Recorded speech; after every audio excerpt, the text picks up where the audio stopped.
a small little cog, a pebble, a riverbank of this stream that is the right wing. Trumpism.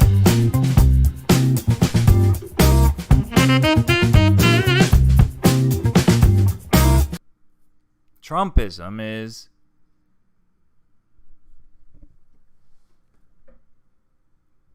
recently characterized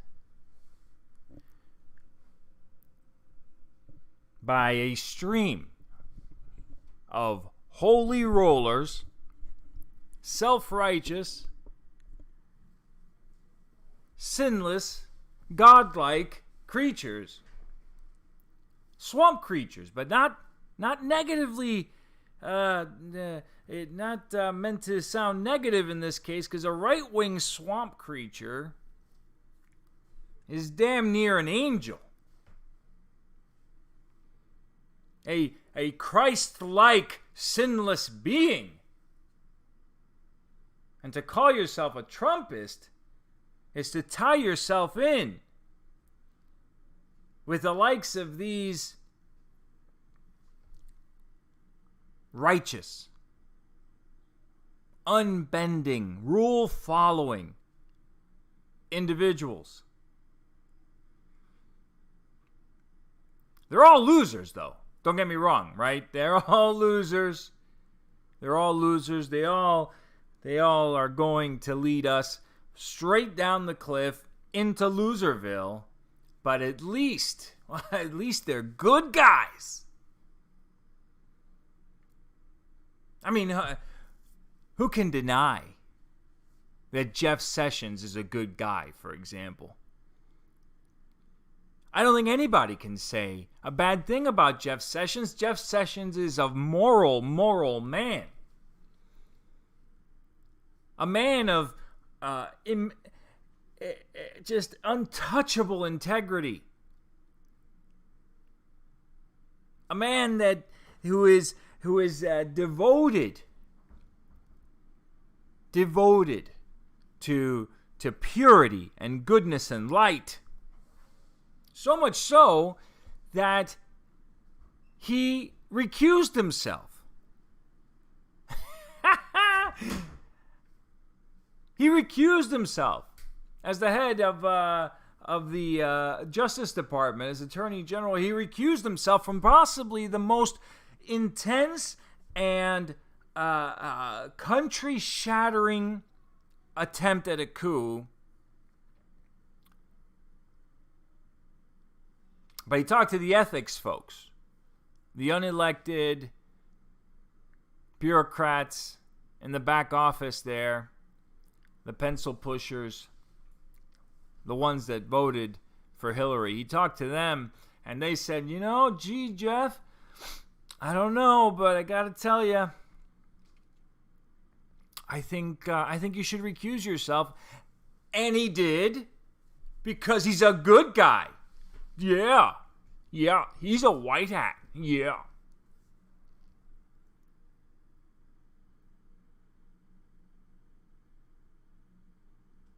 And on and on and on, we keep watching this happen. We see it with Republican and conservative, one after the other, right-wing media, over and over again.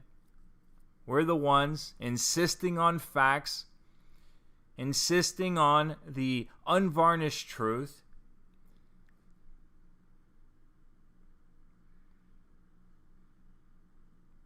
So we're fighting against a group of people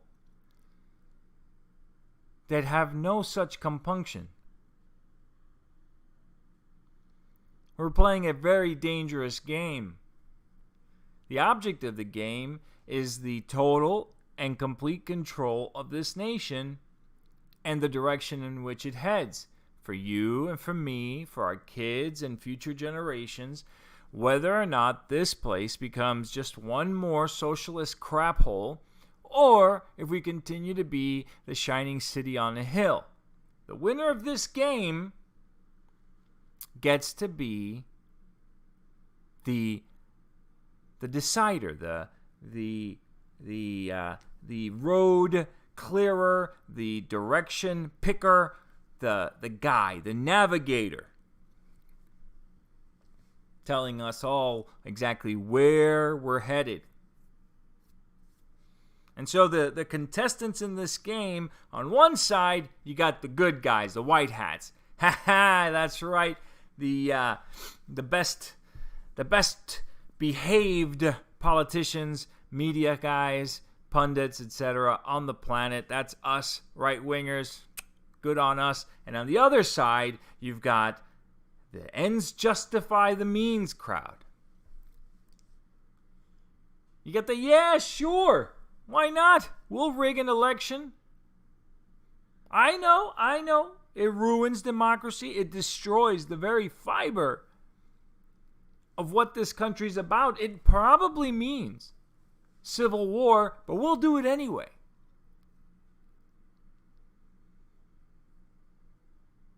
On the other side, we have deep state swamp creatures that are willing to blow a whistle, quote unquote, on a phone call and leak it to the press and lie about what's said. We have Congress people and senators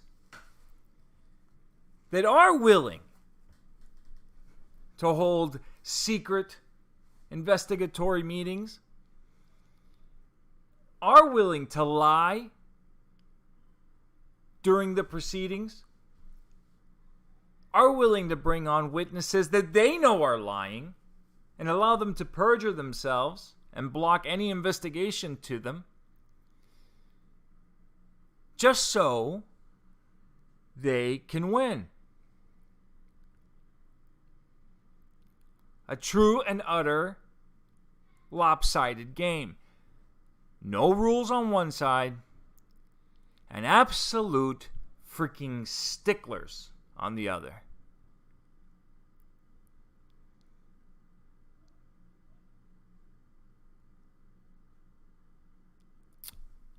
Unimpeachable men and women of integrity.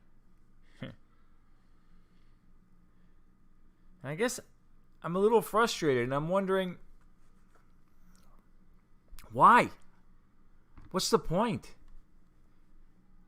We know our cause is righteous. We know what it is we're fighting for. Why? Why do we tie who we are to the insistence of unbreakable rules and being sticklers for the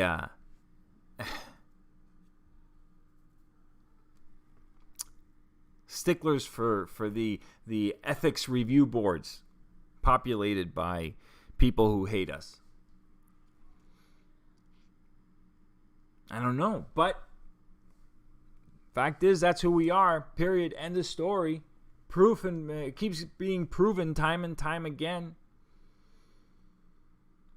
The latest of these godlike, righteous individuals turns out to be Bill Barr. And we knew this about Bill Barr from before. Right? We knew this about Bill Barr. Bill Barr was the guy that tiptoed around everything. He would never fully back up Trump. He always gave the caveat of, well, yeah, maybe the Russia investigation was a good thing. Maybe, I don't know. Maybe we're looking into it. Even though, knowing in that time and in that moment, knowing full well that the investigation was bunk, that it was started on some BS dossier, knowing full well and already having proven that the FISA warrants were ill-gotten, and still the guy would not come out and say, this poor man, Donald Trump, has been railroaded. He couldn't bring himself to do it because he's got to be the lawman, right? He's got to be nonpartisan. He's got to be loyal only to the law. And here we are on our side, and we clap like seals. Bill Barr's a good guy.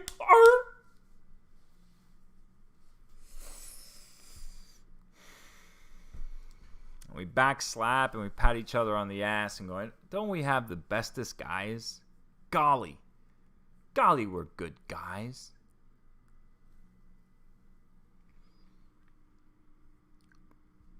We're good guys. Well, now we got some more information and a little bit more in-depth understanding of what's going on with this Hunter Biden laptop and the investigations and everything else. I mean, I understand the media is against us. The media is not going to reveal anything that's going to help Trump. They lied about it. They said that it was Russian misinformation.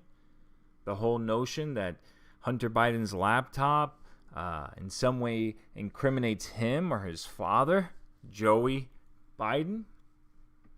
And we hate it and we're pissed off about it. We yell and scream about it, but we understand that that's what we're fighting against. We're fighting against a media that is totally slanted, one-sided, and is going to lie, cheat, and steal to harm us and to boost the Democrats and the people on the left. But that's not all. Wall Street Journal's reporting that Barr kept Hunter Biden's probes from the public to avoid election politics. Now, there's two sides of this, right? There's two parts. There's two sides to this, two possibilities of what's going on here. On one side, Bill Barr is just a liar and just a beady-eyed tub of crap, left-wing swamp creature who was full of crap from the beginning, never intended to be supportive of Trump. But if you think that, then you got to think that Trump is just the worst judge of character on the freaking planet. I mean, he made a shitload of mistakes in the first 3 years, but are you telling me he didn't learn anything from it? And ultimately, Bill Barr did do some good things. This guy, he wasn't a total zero. So you got to imagine that Bill Barr is actually not a saboteur. He's probably not anti-Trump. And so if you give him that much, then you got to see that the thing that's happening here is what happened with Jeff Sessions and with all these other goody two-shoes that we have here on the right. Turns out that there's a rule. There's a bit of a, guideline with the Justice Department during elections. This guideline is pretty clear. Justice Department does not, should not, will not do anything that may in any way affect a political, an election. They keep all that stuff under wraps. They do not want to be seen as playing politics. They'll do whatever they can to not be seen as playing politics.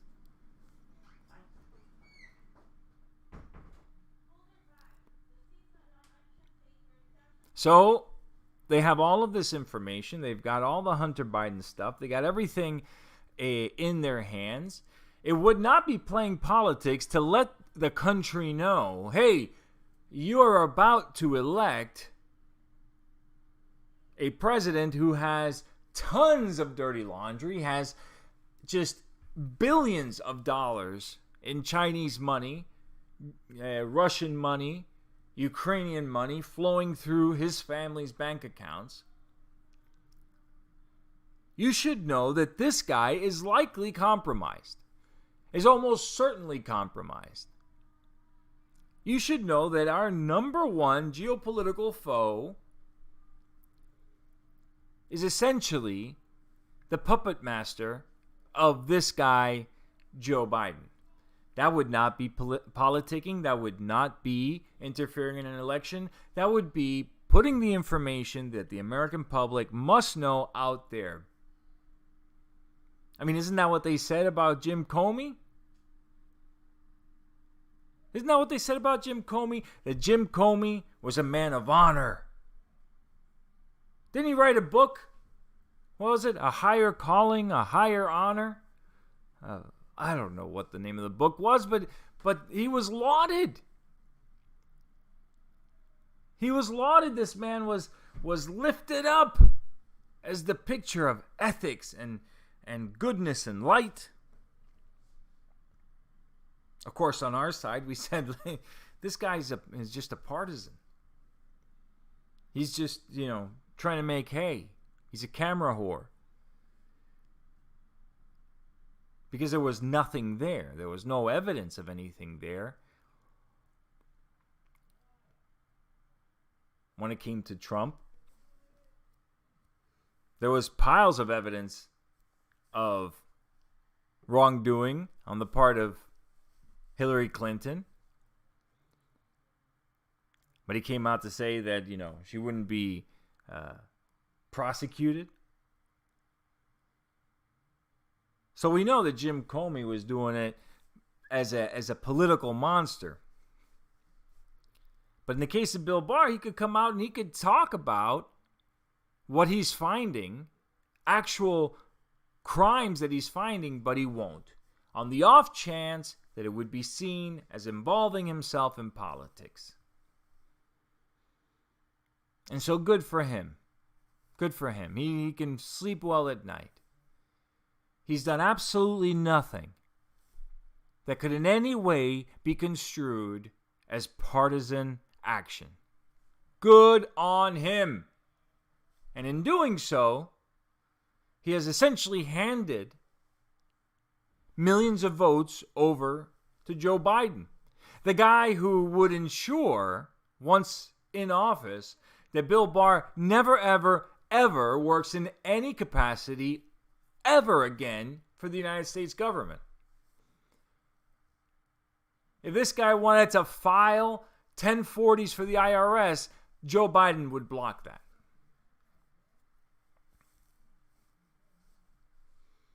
And so I have to ask, why? What is it? What is this impulse on the right to seem unassailable? What is this need, this self-righteous view of yourself?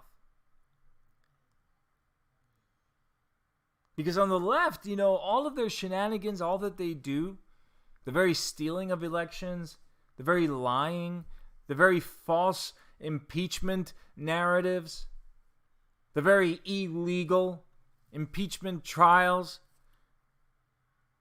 the bringing forth of bad witnesses and lying witnesses, all that stuff, on the left, they excuse themselves for it. Because at the end of the day, they believe in what they're doing. They really do believe that their trajectory, that their ideas are the best. Now, mind you, they're the best for them, not necessarily the country, but for whatever the case is, they have no qualms about getting their vision of America to play out.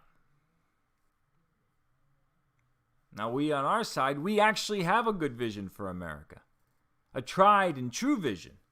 We're conservatives because we want to conserve the Constitution, conserve the Bill of Rights, conserve this nation as the freest and most egalitarian nation on the planet in history.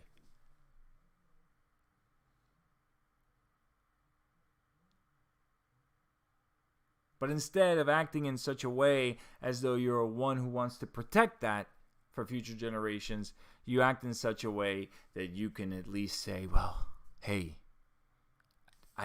you can't even question my purity and light. Even I will act against my own best interest in the best interest of the nation if it means that I followed the Ethics Bureau rules, because I'm a good boy. I'm a white hat.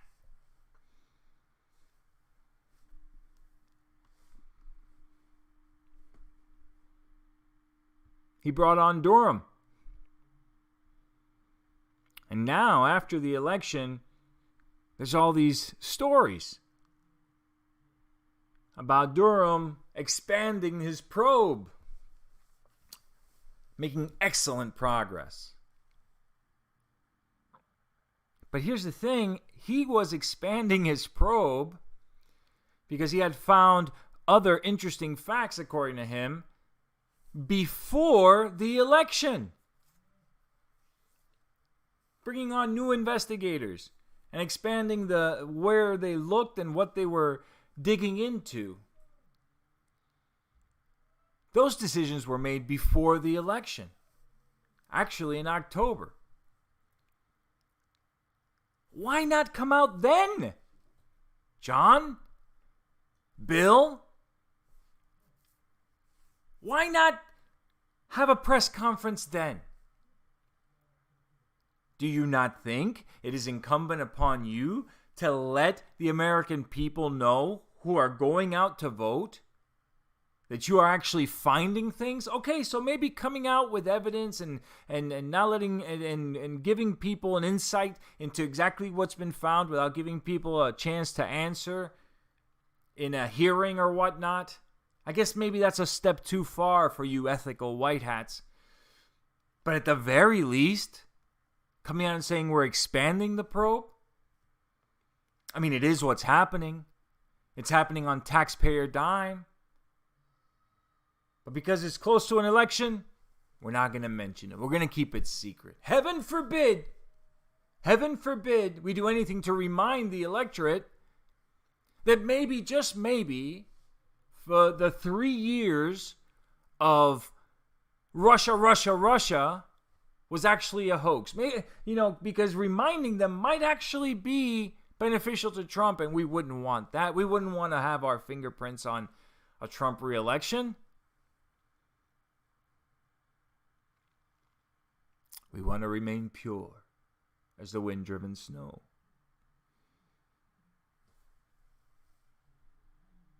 What about the judges? What about the judges?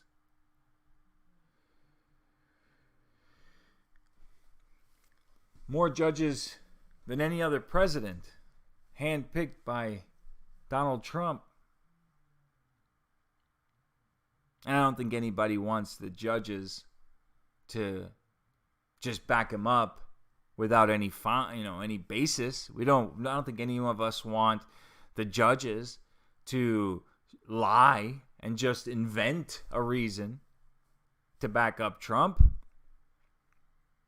But they don't have to invent a reason. There's plenty there. There's mountains of stuff there. But they won't. They won't. Unless the smoking gun, the piles of bodies, the blood is still wet, they refuse.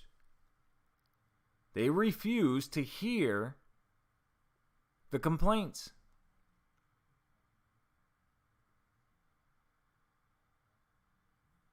They refuse. Now, let me ask you a question. You think that there's any chance on God's green earth that Sotomayor would refuse if it was the other way around? I tell you, there's no chance in heaven or hell. Without a doubt, without question, Sotomayor would hear the arguments. If there was something amiss, she'd give the Democrats guidance.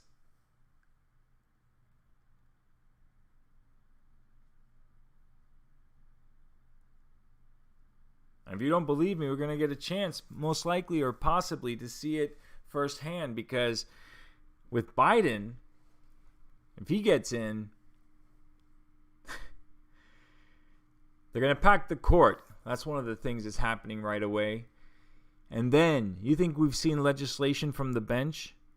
You ain't seen nothing yet. You ain't seen nothing yet. I got a number if you guys want to give a call here to the show. You can give me a ring, and we can talk about it. In the meantime, I'm going to read some of your chats, and then I'm going to hightail it out of here because I want to hang out with the family, maybe have some dinner. What's up, Peter? Hello, sir. Trust Sessions. I don't know, bro. I know you could trust Sessions. It's not about mistrusting Sessions. In truth, it's about hating the fact that his main goal in life is to be a trustworthy good guy. Get your hands dirty, Sessions, Bill Barr. Get in the mud, you sons of guns. Get in there and do something. So maybe people say, you overstepped a little bit. Maybe they think that possibly you could be a bit of a partisan. But we're talking about saving the United States of America here. We're talking about the most important patch of dirt on the planet, filled with the most gracious and giving and charitable and honest and good people on the planet.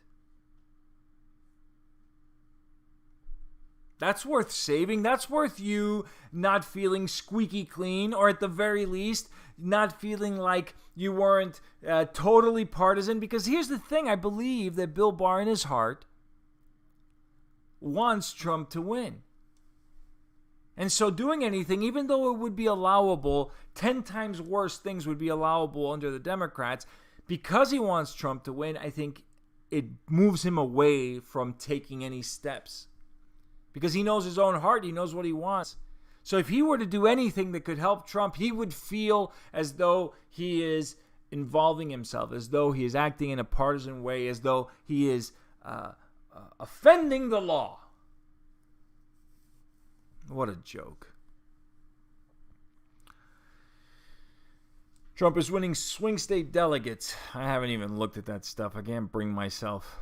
Oh, I just got an update. Joe Biden has gotten his 270 electoral votes.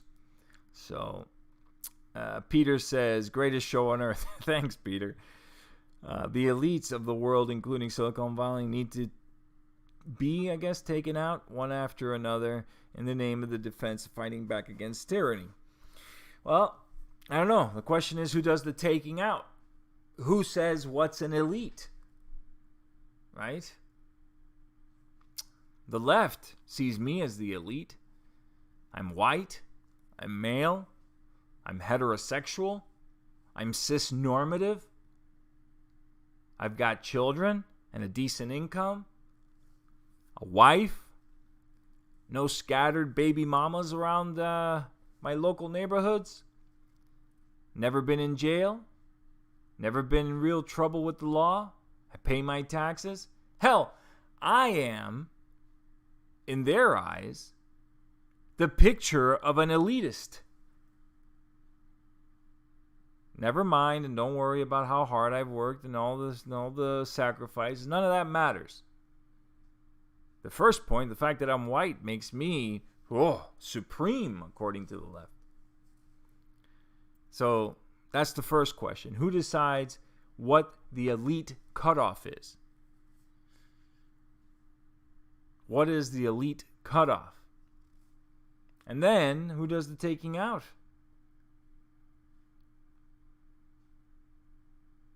I don't know. I think the better option is not taking out anybody in that way. I think the better option is finding a government that is willing to stick to the Constitution, willing to honor their oath and uphold the Constitution as written.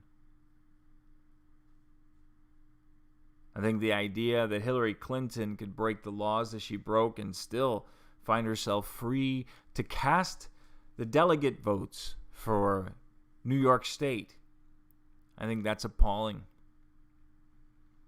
I think she should be arrested. I think she should die in prison. Healthily. With her 3 squares a day. I don't want anything to happen to her physically. I want her to live a very long time. I hope she lives to be 200 years old. Her and Bill both. See, it's an interesting thing that happens. I watched it with my grandfather. My paternal grandfather was a brutal SOB. Brutal. Beat his kids, beat his wife. When my dad or one of my aunts or uncles used to misbehave, he'd put a dog collar on him and chain him up in the yard. Brutal. Grotesque guy.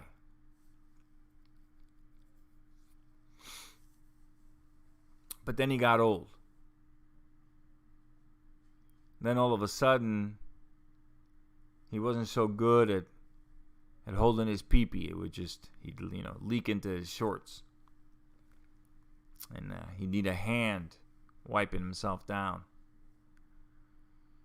All of a sudden, he wasn't taking big grand steps and stomping through the house. He was shuffling because the arthritis was bad. One morning, he wakes up to find he's crapped himself. And it's amazing. It's amazing to watch a brutal, violent person.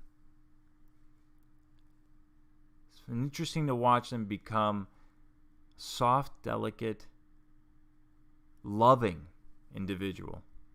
And all it takes is arthritis and pissing yourself and crapping yourself to make it happen. So we talk about hanging them high, but truth is, man, the greatest thing to do to our enemies is ensure that they live a long, long time. I watched my grandfather blubber and weep at every single holiday reunion with the family. All it took was a little bit of wine, and all of a sudden he'd just come to terms with what a monumental prick he was.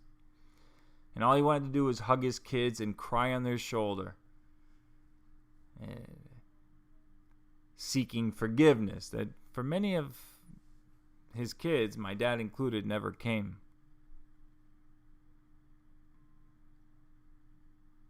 I think that would be good. I think that they should live forever. What else we got here? I'm sure they will try to cheat somehow. No doubt. Q is a psyop. This whole Q thing, I don't understand it.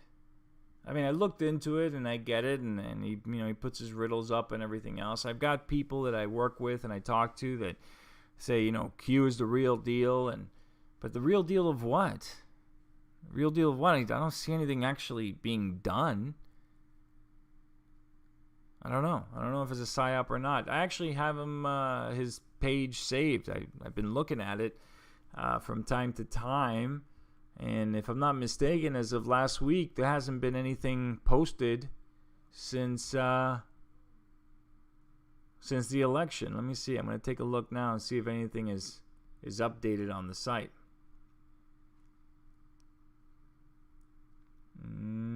No. December 8th. So he put up a YouTube link on December 8th. I'll check it out later and see what's up. But honestly, I don't know about this Q thing. I honestly don't know. I don't know if it's good or bad or what. They are all corrupt, and we are all screwed. Well, Peter, can't think of a better way to end the podcast than that. A little bit of nihilism. Just a little bit of despair. A little despair. Some people think it's bad. I think that maybe it helps just the right amount to kick us in the ass to try and do better and find solutions to this nightmare we find ourselves in. I don't know. But we'll figure it out together, and we will be back here tomorrow, roundabouts 5:15, 5:30, and we'll talk about it more. As you saw, I got the phone number now, so if you guys want to chime in, could make these podcasts much better if we can sit and talk about stuff and talk face to face. Be like having a guest on the podcast.